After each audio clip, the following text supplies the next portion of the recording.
Bupati, sejak tanggal 19 Februari lalu, sudah ada 4 pesawat kerajaan Arab Saudi yang mendarat di Bandara Halim Perdana Kusuma, yaitu pesawat Boeing Fighter dan juga pesawat Boeing 747 seri 400.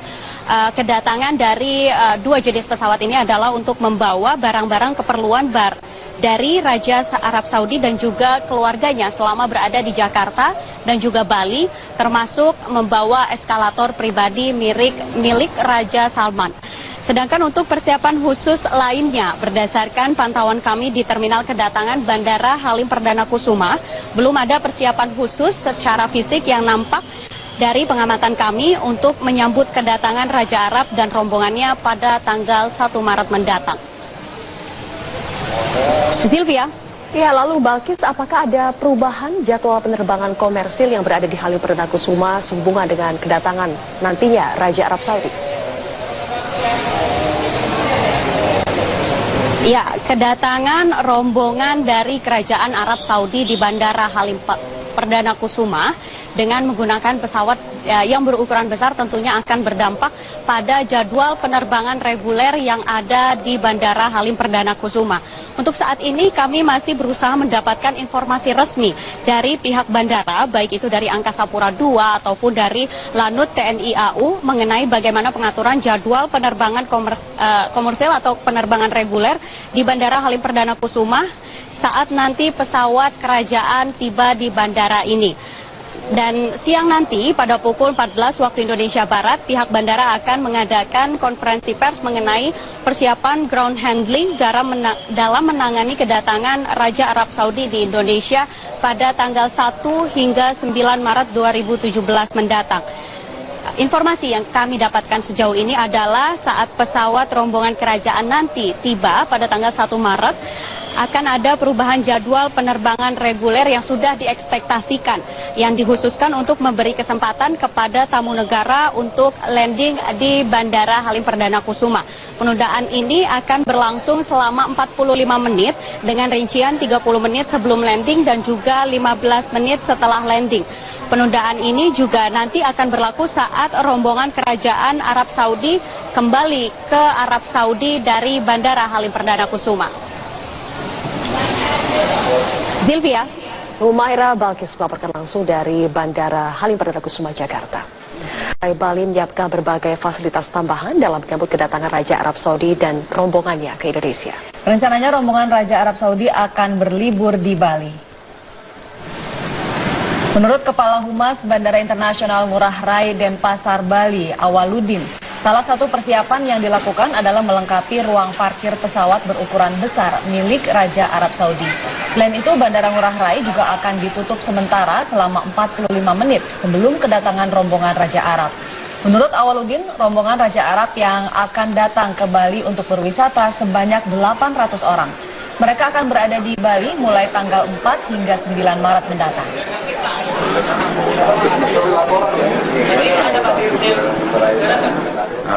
Akan di parking ya di arah selatan untuk pesawat pendukung ya, itu ada beberapa pesawat, dan untuk saat ini yang direncanakan pesawat yang mengangkut Raja Arab akan ditempatkan di parkir Presiden Widodo menghadiri Tanwir Muhammadiyah di Islamic Center Kota Ambon, Maluku. Dalam acara ini, Presiden memuji kiprah Muhammadiyah dalam membangun bangsa. Dalam pidatonya di pembukaan Tanwir Muhammadiyah Jumat pagi, Presiden Joko Widodo menekankan pentingnya pendidikan untuk menuju kedaulatan dan keadilan sosial di Indonesia. Menurut Presiden, selama ini Muhammadiyah sebagai organisasi masyarakat Islam telah memiliki peran penting dalam mewujudkan hal tersebut. Di hadapan ratusan peserta Tanwir, Presiden juga mengungkapkan sejumlah rencana kebijakan ekonomi untuk mewujudkan pembangunan yang berkeadilan. Pada tahap awal, kebijakan ini rencananya berupa informasi agraria dan redistribusi aset, terutama untuk masyarakat di daerah. Acara Tanwir Muhammadiyah kali ini juga sekaligus pencanangan pembangunan universitas dan rumah sakit Muhammadiyah di Ambon, Maluku. 3 sektor penting, yaitu pertama reforma agraria dan redistribusi aset. Mas, benar, aku mau urusan lahan Yang kedua, di bidang akses keuangan, akses permodalan, dan yang ketiga dalam peningkatan pembangunan sumber daya manusia. Presiden Republik Indonesia Joko Widodo meninjau langsung perkembangan pembangunan konstruksi MRT di stasiun MRT Setiabudi yang menjadi titik temu dari 4 mata bor TBM atau Tunnel Boring Machine. Informasi selengkapnya akan disampaikan Humaira Balkis langsung dari lokasi pembangunan MRT. Balkis, apa pesan dari Presiden Joko Widodo saat meninjau proyek MRT siang ini? Pesan dari Presiden Joko Widodo saat berkunjung ke stasiun MRT Setiabudi dalam rangka meninjau perkembangan pembangunan proyek MRT ini adalah agar proyek MRT berjalan sesuai dengan rencana, sesuai dengan jadwal dan tidak ada keterlambatan. Dalam kunjungan kerjanya tadi, Presiden Jokowi didampingi oleh Gubernur DKI Jakarta, Basuki Cahayapurnama, kemudian ada juga Menteri Perhubungan Republik Indonesia, Budi Karya Sumadi, dan Presiden Direktur PT MRT Jakarta, William Sabandar. Presiden Joko Widodo tadi mengapresiasi pembangunan konstruksi transportasi massal MRT yang sesuai perkiraan untuk fase 1 ini, bahwa pada akhir bulan Februari 2017, 4 tunnel boring machine atau 4 mata bor berhasil menembus jalur bawah tanah dari Senayan hingga Bundaran Hotel Indonesia dengan titik temu berada di stasiun MRT Setiabudi ini. Jalur MRT fase pertama yaitu jalur selatan hingga utara dari Lebak Bulus hingga Bundaran Hotel Indonesia sepanjang 16 km ini akan dilengkapi dengan 13 stasiun MRT. Pada tahun 2019 mendatang, pembangunan proyek MRT akan dilanjutkan pada fase kedua untuk jalur Bundaran Hotel Indonesia hingga Ancol Timur sepanjang 13,5 meter. Dan fase ketiga juga akan mulai dibangun pada tahun 2020, yaitu untuk jalur Cikarang Balaraja sepanjang 87 km. Dan berikut pernyataan dari Presiden Republik Indonesia Joko Widodo dalam tinjauannya ke stasiun MRT Setiabudi Jakarta. Kita sudah bisa menyampaikan bahwa seluruh terowongan yang dibangun untuk MRT sudah sambung. Hari ini sudah sambung.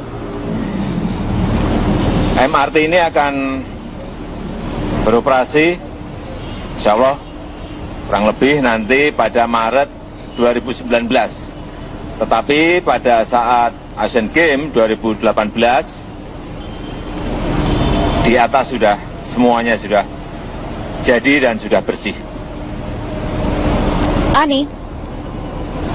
Baik Balkis, terima kasih banyak atas laporan Anda. Pemirsa, demikian Humaira Balkis melaporkan langsung dari stasiun MRT di Setiabudi, Jakarta. Saat meninjau proyek MRT, Presiden didampingi oleh beberapa Menteri Kabinet Kerja dan Gubernur DKI Jakarta Basuki Cahayapurnama. Presiden menyatakan pembangunan MRT sudah menunjukkan perkembangan yang berarti, di antaranya telah terhubungkannya seluruh terowongan MRT. Presiden menegaskan pemerintah akan terus memantau proyek MRT sehingga bisa selesai tepat waktu dan bisa digunakan pada bulan Maret 2019, serta di atas terowongan sudah bisa digunakan untuk gelaran Asian Games 2018. MRT ini akan beroperasi, insya Allah, kurang lebih nanti pada Maret 2019. Tetapi pada saat Asian Games 2018, di atas sudah, semuanya sudah jadi dan sudah bersih. Menurut saya masalah pembiayaan saya kira sampai saat ini belum ada keluhan dari baik dari kementerian maupun dari BUMN dan swasta. Ya. Mendampingi Presiden meninjau proyek DKI Jakarta, Basuki Cahayapurnama bersyukur proses pembangunan MRT berjalan cepat. Ahok juga menyatakan dukungan Pemprov DKI bagi program pemerintah pusat terkait pendanaan proyek MRT. Pekerjaan itu istilahnya bawah tanah bor udah selesai. Nah tinggal kita tadi bicara sama Pak Jokowi juga pengennya dipercepat. Yang diteruskan Bundaran HI sampai ke Ancol Timur. Termasuk beliau juga minta cepat yang Timur Barat. Ini tinggal detail engineering desainnya. Dan beliau juga katakan jangan pikirkan dana kita bisa cari berbagai macam sumber. Yang penting desainnya cepat. Kalau ikutin desain segala macam, kita butuh 2019 baru groundbreaking lagi ke arah Ancol Timur. Nah, terus beliau juga lihat tadi yang Simpang Susun Semanggi juga beliau juga senang karena malah bisa lebih cepat 1 bulan. Satu bulan berapa? Bisa Juli selesai ini. Jadi kita pikir mungkin Agustus selesainya peresmian, mungkin bisa Juli. Soal jangan pikirkan dana maksudnya bukan dari JIK lagi, gimana? Arti itu banyak sekali negara-negara tertarik untuk memberikan pinjaman. Nah, apalagi kan kita kan PSO kan ditanggung DKI.